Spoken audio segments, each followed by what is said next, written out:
Osnova vsake dobre organizacije je zbiranje podatkov v urejeni obliki. Z digitalizacijo se odpirajo nove možnosti najtančnejših analiz zdravljenja. V Sloveniji že dolgo obstaja register bolnikov s sladkorno boleznijo, ki ga vodijo na pediatrični kliniki v Ljubljani. Za dvema skandinavskima državama je to v bistvu v celoti leta 1969 začela tudi Slovenija na pediatrični kliniki. In register je bil najprej seveda preprost, potem je bil manj preprost, zdaj pa je postavljen tako, kot zahtevajo to mednarodni standardi, tako da je na vseh nivojih, to se pravi pravnem kot strokovnem, ta register postavljen v nek resen evropski okvir.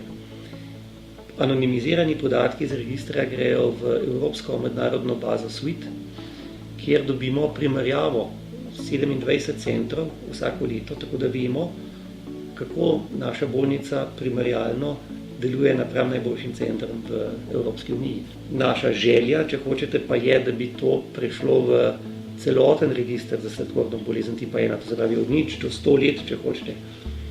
In upam, da bo tudi, če ta čas prišel, da bo pravzaprav sistem v Sloveniji, informacijski sistem zdravstva v Sloveniji do te meje poenoten, da bo to mogoče speljati brez nekega herkulskega napora, če hočete, se pravi samo s pomočjo dobre postavitve, dobre informacijske rešitve. To je mogoče. Trenutno poteka celo nek pilotni program, ki je javno financiran in v katerem smo se zavezali, da bomo postavili osnove, platforme za te registre, za katere smo zadolženi, na javnem serverju NIJZ-ja, jih upravljalo tukaj in s tem dejansko vzpostavili možnost, da se te registri dopolnijo in postavljajo na nacionalnem nivoju. Za odrasle bolnike s sladkorno boleznijo register tako zaenkrat še ni vzpostavljen. Kot pravijo diabetologi, pa bi lahko izkoristili določene že zbrane podatke. Tudi mi imamo svoj program, ki parcialno zelo dobro funkcionira in mi imamo dostop do svojih diabetikov. In bilo kakšen podatek rabimo, lahko tu izluščimo, kar je dobro. Zdaj, kot vem, se tudi neke projektne skupine tvorijo bolj na zasebni nivoju, kar je drobljenje energije.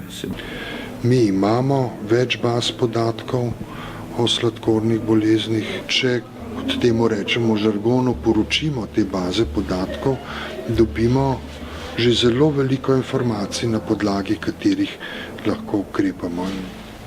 Če še se dogovorimo, kaj nam manjka, pa še to dodamo, mogoče niti ni več potrebe po tem pravem registru, ki je bil včasih tako moderen in potreben. Ne? V okviru projekta e-zdravje se vzpostavlja centralni register pacientovih podatkov. V njem naj bi bili s časoma zbrani povzetki o bolnikih ter ključni dokumenti njihove obravnave.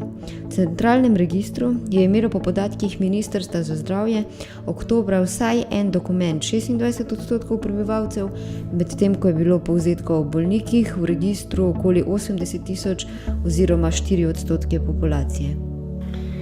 Veste, izkušnje so, da e-zdravje, če ga tako gledava, seveda prinese enormne koristi, tako za posameznika, to je za bolnega človeka, ali pa niti ne za bolnega, če hočete, ker so lahko preventivni programi v to vključeni, kot za vse, ki na takšen in drugačen način v zdravstvu delamo.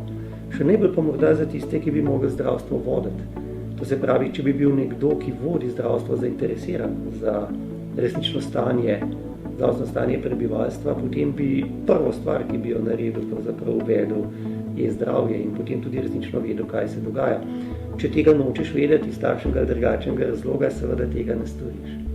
Registri pa še posebej, za težke kronične bolezni, kot je recimo rak, znan register po celem svetu, ali pa za sladkorno bolezen, mogoče drugi najbolj znan register, je pa seveda dobiš pregled prvič, kako delaš, torej benchmarking je po mojem mnenju ključen. Ogledalo, da veš, na kakšen način vodiš to bolezen, je pravzaprav dokazano najbolj učinkovita metoda, da se izboljšaš.